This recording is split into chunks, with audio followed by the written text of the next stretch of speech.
Fairuz Arafiq akui perasaannya campur aduk saat putrinya harus terbaring lemah di rumah sakit.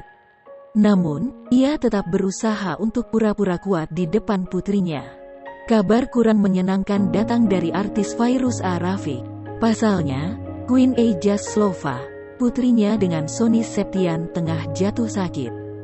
Putri kecil Fairuz Arafiq ini harus menjalani perawatan secara intensif di Rumah Sakit Brawijaya Saharjo, Jakarta Selatan. Hal itu terungkap dari unggahan terbaru di laman Instagram Fairuz Arafiq pada Minggu tanggal 25 Juli tahun 2021. Fairuz mengunggah potret sang buah hati tengah terbaring lemas di ranjang rumah sakit.